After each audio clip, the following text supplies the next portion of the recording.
별지기가 마지막 선지자의 붓을 멈추게 한 뒤 400년, 세상은 숨가쁘게 변해갔습니다. 알렉산더라는 거대한 태풍이 휩쓸고 간 자리에 철의 제국 로마가 등장했습니다. 로마는 잔인할 정도로 효율적인 제국이었습니다. 그들은 정복한 모든 땅에 비아 로마나, 즉 로마 가도를 닦아 군대와 정보를 실어 날랐고, 헬라어는 전 세계의 공용어가 되어 사방을 하나로 묶었습니다. 제국은 부유해졌으나 사람들의 영혼은 로마의 군합발 아래 짓밟혀 신음하고 있었습니다. 이 혼돈의 시기에 안티파테르의 아들 헤롯이 등장합니다. 그는 정통성이 없는 이방 출신이었지만 교묘한 정치력으로 로마의 신임을 얻어 유대인의 왕이라는 칭호를 따냈습니다. 그는 자신의 권위를 세우기 위해 화려한 예루살렘 성전을 재건하며 민심을 사려했으나 정작 그 마음에는 하나님을 향한 경외심이 없었습니다. 의심이 병이 된 그는 아내와 아들들까지 처형하는 광기를 보였습니다. 길은 닦였고 언어는 통일되었으나 진정한 왕은 부재했던 시대. 별지기는 바로 이 카이로스, 신의 때를 기다리고 있었습니다. 모든 무대가 준비되었을 때 그는 가장 낮은 곳의 커튼을 걷어올립니다. 별지기의 계획은 나사렛이라는 이름 없는 동네의 소녀 마리아에게서 시작되었습니다. 천사 가브리엘이 전한 성령 잉패라는 초자연적인 선언 앞에 마리아와 요셉은 이성을 넘어선 신뢰를 선택합니다. 그때 로마 황제 아우구스투스는 제국 통치를 위해 모든 이에게 고향으로 돌아가 이름을 등록하라는 호정령을 내립니다. 황제의 욕망이었지만 사실 이는 별지기가 고대의 예언을 이루기 위해 제국 전체를 움직인 거대한 안배였습니다. 누가복음은 이 황제의 명령 속에 베들레헴 마구간에서 태어나 구유에 누운 아기를 기록합니다.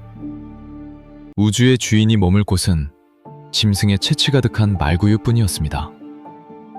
한편 마태복음은 이 탄생을 위협으로 느낀 헤롯의 광기와 유아학살, 그리고 이집트로의 피신을 전합니다. 별지기는 가장 화려한 왕궁이 아닌 가장 비천한 구유에서 시작했고, 태어나자마자 권력자의 칼날을 피해 파국을 떠도는 난민의 신세가 되었습니다. 이것이 바로 별지기가 우리 곁으로 찾아온 방식, 즉 낮아짐의 시작이었습니다. 학살의 폭풍이 지나고 나사렛으로 돌아온 예수는 평범한 목수의 삶을 시작합니다. 성경은 예수의 성장기에 대해 많은 부분을 침묵하지만 누가복음은 12세 때 그가 예루살렘 성전에서 선생들과 대화하며 아버지의 집에 머물러야 함을 알고 있었다는 짧고 강렬한 기록을 남겼습니다. 그 특별한 영민함을 뒤로하고 그는 다시 나사렛의 거친 나무 판자로 돌아갔습니다. 이후 수십 년간 그는 날마다 대패질을 하고 올리브 나무를 깎았습니다. 사람들은 그를 목수의 아들이라 불렀으나 그 투박한 손은 사실 태초에 별들의 궤도를 설계하고 흙으로 인간을 빚으셨던 바로 그 손이었습니다. 우주를 만드신 분이 피조물들이 사용할 의자를 고치며 땀을 흘리고 계셨던 것입니다. 30쯤 되었을 때 그는 마침내 목수 앞치마를 벗었습니다. 이제 나무가 아니라 뒤틀려버린 인간의 역사를 바로잡기 위해 그는 광야를 지나 세상이라는 거대한 무대로 발을 내디뎠습니다. 그가 갈릴리의 푸른 언덕에 올라 입을 열었을 때 그것은 기존 세계관을 송두리째 뒤엎는 사랑의 혁명이었습니다. 성공한 자가 아니라 마음이 가난한 자가 복이 있단다. 높은 곳에 오르려는 자가 아니라 낮은 곳에서 슬퍼하는 자가 이 나라의 주인공이란다. 힘 있는 자가 약한 자를 짓밟는 것이 상식이었던 시대에 예수는 낮아짐이 곧 높아짐이라는 거꾸로 된 나라의 비밀을 노래했습니다. 그의 사역은 언제나 경계를 허무는 일이었습니다.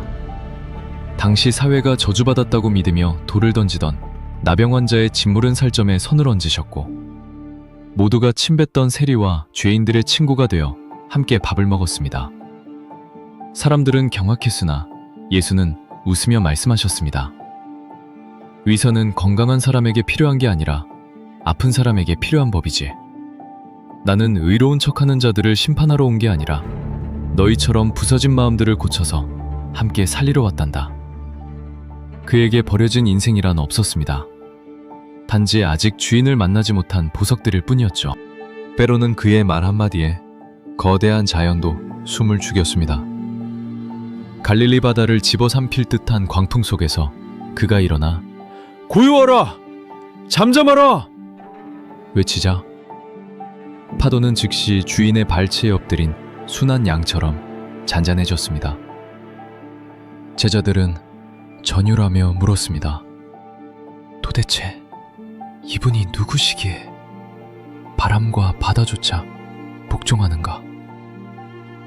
빈들에서는 장정만 5,000명이 넘는 거대한 무리가 그를 따랐습니다.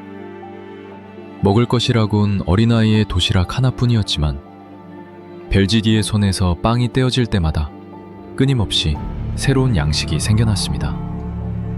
모두가 배불리 먹고도 12바구니가 남았습니다. 이것은 단순히 배를 채우는 기적이 아니었습니다.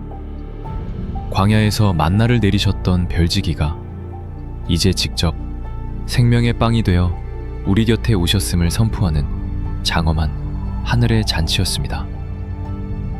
하지만 예수의 빛이 강해질수록 어둠 속에 숨어있던 기득권자들의 분노도 커져갔습니다.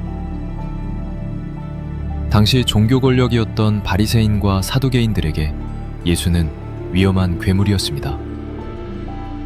바리새인들은 율법 조항을 지키는 외식에 치중했고 사두개인들은 성전의 이권을 독점하고 있었습니다. 예수는 그들의 위선을 향해 회칠한 무덤이라며 독설을 퍼부었습니다.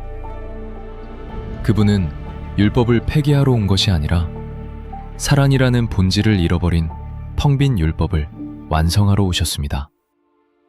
하나님께 점수 따기 위해 지키는 굴레가 아니라 하나님을 너무 사랑해서 저절로 지켜지는 마음의 법을 가르치신 것입니다.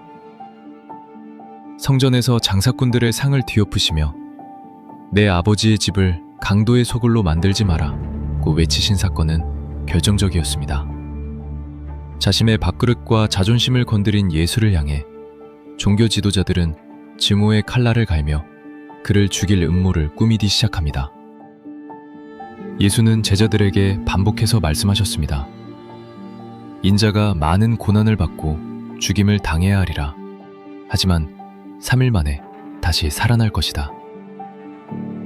마침내 운명의 6월절 밤, 예수는 제자들에게 이 빵은 자신의 몸이며 이 잔은 자신의 피로 세우는 새로운 약속이라 말씀하시며 마지막 만찬을 나누십니다. 겟세마네 동산에서 예수는 땀방울이 핏방울이 되는 듯한 극한의 고통과 번민 속에서 기도하셨습니다. 우주의 주인이 피조물의 죄를 대신 짊어지고 아버지로부터 철저히 외면당해야 하는 단절의 공포 앞에 몸서리치신 것입니다. 유다의 배신, 베드로의 부인, 그리고 비겁한 재판 속에 예수는 가시면류관을 쓰고 십자가를 지셨습니다. 다 이루었다.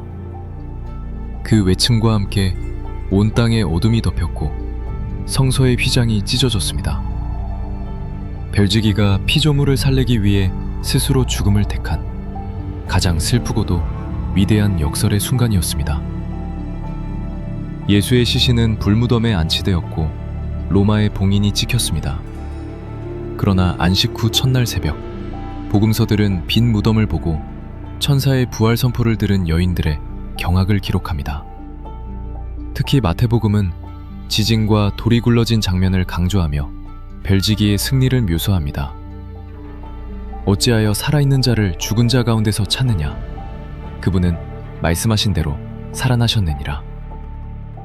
부활은 죽음이라는 절대적인 절망에 대한 벨지기의 최종 승리였습니다. 부활하신 예수는 40일간 제자들과 함께하며 하나님 나라의 비밀을 확증하셨습니다. 평강이 있을지어다. 이제 성령을 기다려라. 그리고 땅끝까지 나의 증인이 되어주렴. 그는 구름 사이로 승천하시며 세상 끝날까지 함께 하시겠다는 약속을 남기셨습니다.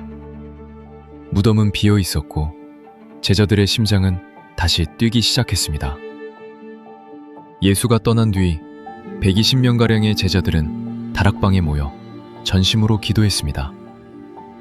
그때 하늘로부터 급하고 강한 바람 소리와 함께 불의 혀 같은 성령이 각 사람 위에 임했습니다.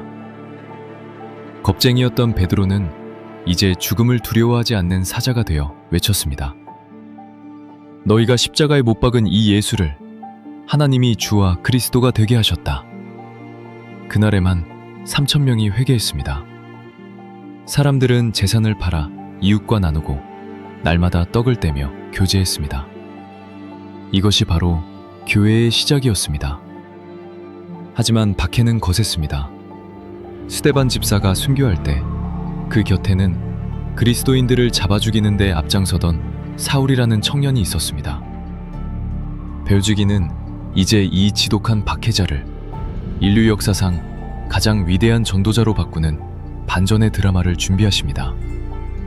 사울은 다메섹 길 위에서 해보다 밝은 빛으로 찾아오신 예수를 만납니다. 거꾸러진 그는 이제 사울, 곧 바울이 되어 자신이 핍박하던 예수를 위해 생명을 거는 사도가 됩니다. 벨즈기는 로마가 닦아놓은 길과 헬라어라는 공용어를 복음의 고속도로로 활용하셨습니다. 바울은 세 차례의 전도 여행을 통해 유럽의 심장부까지 나아갔습니다. 오직 믿음으로, 오직 은혜로.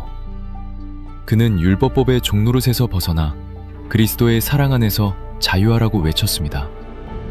그는 결국 로마에 이르러서도 담대히 하나님 나라를 전파하며 사도행전의 기록을 마칩니다. 이후 그의 마지막은 비록 성경에 직접 기록되진 않았으나 황제 앞에서의 증언과 숭고한 전승으로 이어지며 온 유럽에 복음의 씨앗을 뿌렸습니다. 세월이 흘러 사도들은 하나둘 순교의 제물이 되었고 지독한 박해가 교회를 덮쳤습니다. 마지막까지 살아남은 노사도 요한은 밤모섬 유배지에서 환상을 봅니다. 로마 제국이 물러나기 전 성경으로 기록되되어 로마라는 제국은 영원하지 않으며 오직 어린 양 예수의 나라만이 승리할 것이라는 찬란한 비전이었습니다. 보라, 내가 만물을 새롭게 하노라. 다시는 눈물도 고통도 없으며 밤이 없는 나라가 오고 있단다. 창세기에서 잃어버렸던 완벽한 정원이 요한계시록에 이르러 새 하늘과 새 땅으로 완성된 것입니다. 성경은 아멘, 주 예수여 오시옵소서 라는 고백으로 닫힙니다. 이것이 별지기가 우리에게 보내온 가장 긴 러브레터이자 우리 삶이 단순한 우연이 아닌 지극한 사랑의 결과임을 알려주는 찬란한 결말입니다. 감사합니다.